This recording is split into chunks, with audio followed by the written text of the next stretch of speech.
Behind the scenes of the talks to avoid the fiscal cliff, it seems the framework for a deal actually might be taking shape. If so, what will it look like? David Drucker has been nosing around a bit. He is the associate politics editor at Roll Call. When you hear the senators and the Speaker of the House and the President come out and talk, it doesn't sound like they're all that close, David. Are you optimistic? Well, I'm sort of on the fence here, John. I think whenever you hear members of Congress talk about any kind of fiscal cliff deal, you have to approach it with a sort of believe everything and believe nothing attitude. I think that everybody wants to avoid having taxes go up for all Americans as of January 1st, but everybody has a price for that. And to me, it's about whether or not both sides are looking for a win-win deal, meaning my opponent wins and I win, or whether both sides or one of the sides are looking for a deal where only I win and you lose.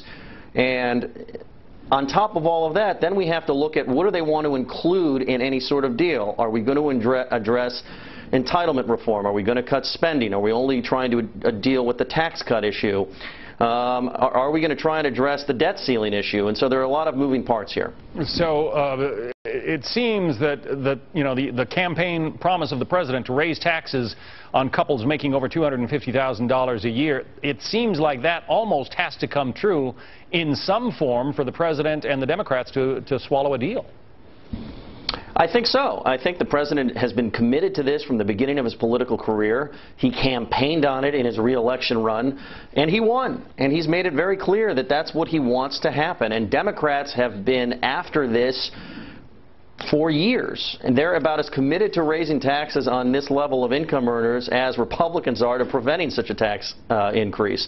And so I think that for Republicans, it's then about, are they offered something that allows them to sell this? Because for Republicans, there are a couple of considerations. They don't want to get blamed if everybody's taxes go up. That could be politically problematic.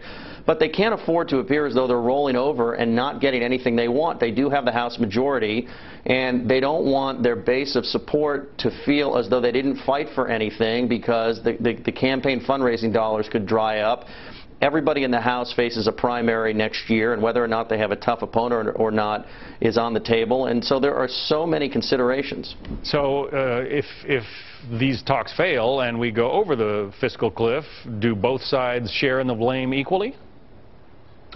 I don't think so. I think it's likely that the House Republicans and even Senate Republicans, even though they're in the minority in the Senate, are going to get more of the blame. But it depends on what kind of view you're taking here if you're a Republican. I don't think it would be wise for them politically to take just any deal to avoid political blame for the fiscal cliff, because it could cause them more internal problems looking ahead to 2014. And if you're looking from a philosophical point of view where substantively Republicans believe in things and think certain things are better for the economy and the country, they're going to be in a weaker position to achieve any of those things. But they have to take into consideration the idea that everybody's taxes are going to go up January 1st if there's no deal, and it's not going to be all on the president's shoulders. In fact, most of it might be on theirs, at least temporarily or for good, and they have to decide what is the better position. And will the president and the Democrats offer them something that they really should take? Significant spending cuts, some kind of significant entitlement reform. Those are the kind of things Republicans have been after for a long time. And even though there'd be grumbling about tax increases on a certain income level, that's something they could take home and really savor. So it just depends on where this goes. The brinksmanship continues. David Drucker from Roll Call. David, thank you. Thank you.